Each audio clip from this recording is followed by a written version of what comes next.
Hello, Richard Knutson here again, and this is an introduction to a demonstration I originally did at the Dynamic CRM user group meeting on April 30th, 2009, on the Enterprise Search Accelerator. And I want to start by giving you a little bit of background about this. First of all, like all the accelerators, the Enterprise Search Accelerator can be downloaded for free from the Codeplex site. You see the URL here.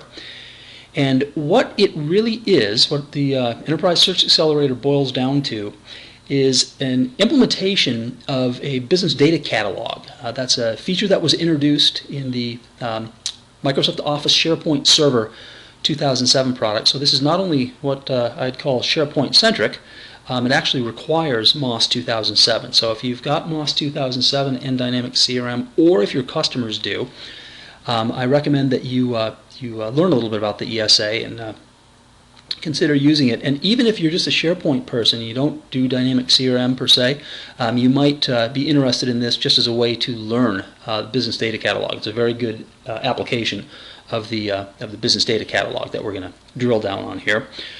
When the BDC was introduced with MOS 2007, it was introduced without really very many samples or tools to create them with, and creating one of these BDC applications which really served to surface external data, SQL Server data primarily, line of business so-called data in SharePoint, it's a pretty non-trivial proposition to create these things. So this is, if nothing else, this is a really good way to learn how the BDC works.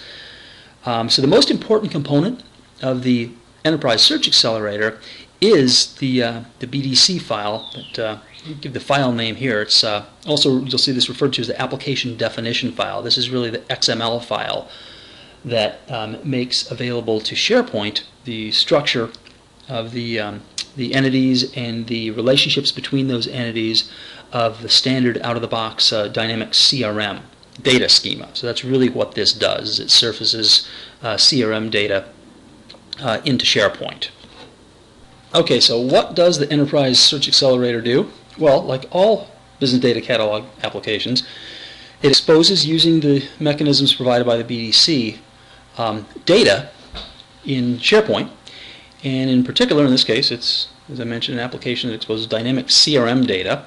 And I think of this as happening in really two ways. You know, the name Enterprise Search Accelerator might be a little bit of a misnomer just because it's not all it does. Enterprise Search is an important part of this, but one thing that you can do with this is simply think of it as exposing, giving you structured access to CRM data in SharePoint. So Customizer, without requiring any code, could create, for example, a column in a SharePoint list to provide a lookup capability against data in Dynamic CRM. I'll show you that in the demonstration. And there's a set of web parts that come with the Business Data Catalog. Again, MOS 2007 is required. And those web parts, things like Business Data List and Business Data Related List, which I'll also show you how they work in the demonstration, can be used to provide structured access to CRM data from within the SharePoint environment. So it's a SharePoint-centric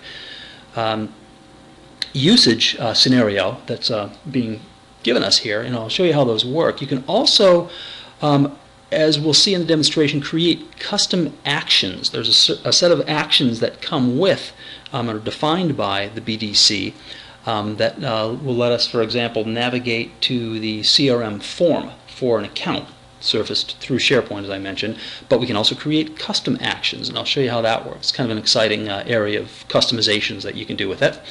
So that's one piece of it. Now the other piece is the Enterprise Search per se. So really what you can think of this as doing is it really adds your back-end data, in this case Dynamic CRM, as a content source for MOS Search. Then we can do things like add custom scopes to the MOS Search experience. So that's kind of the unstructured aspect of this. So I really think of it as in two ways: the structured access to CRM data, which we'll see, and then Enterprise Search per se for the unstructured experience.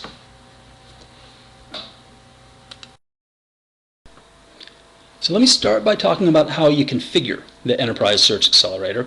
The demonstration, I'll use the standard freely downloadable virtual PC for Dynamics CRM.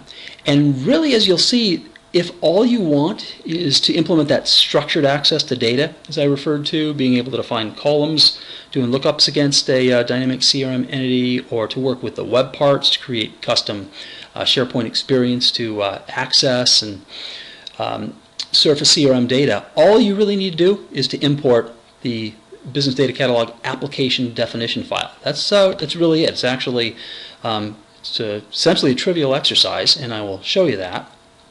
But if you want search, you need to do a few more things. Again, none of this stuff is particularly hard, and I'll go through this quickly at the end of the demonstration. But it is very SharePoint specific. So it's the sort of thing that if you are a Dynamics CRM person, you don't have a lot of experience with SharePoint in general, or MOS 2007 in particular, this is the sort of thing that would probably take you a little bit of time to come up to speed on. Again, not difficult, but it's the sort of thing that you need to work through this a little bit more carefully if you're not a SharePoint person.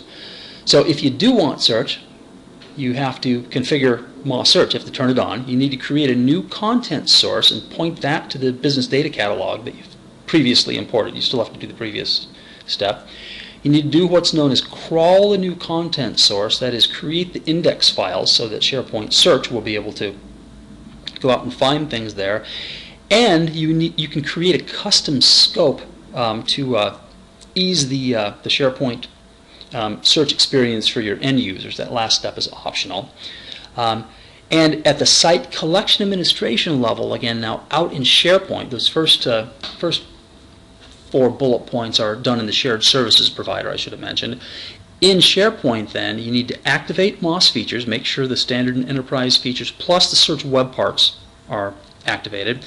Then you need to add that custom scope that you might have created previously to the search drop-down. Then you need to create a Search Center site and configure search settings to use custom scopes. Again, I'll run through this quickly at the end of the demonstration. So what the demonstration will show, okay, is really 2 things in this first category. So if what I want to do is really just expose the structured data through the SharePoint user interface, I need to first import the application definition, and that's in the shared services provider that I'll get to through SharePoint Central Administration. Then in the SharePoint user experience, I'll play the role of a customizer, and I'm going to really show you 3 things. I'm going to add a business data column to a SharePoint list. I'm going to work with the business data web parts, and then I'll create a custom action. Maybe open up a map based on some information about an account. Again, these are all things that do not require code. Then for search, I'll go through this a little bit more quickly because in a reasonably short format like we have at the CRM user group, it's hard to do this in great detail, but I can sketch this out for you. I'll show you where you'd add and how to crawl a content source, refresh your index files, show you how to add a custom scope. That's in the shared services provider, and then in SharePoint Site Collection Administration, I'm going to show you where you activate those features, how you would go about configuring search scope and creating that Search Center site.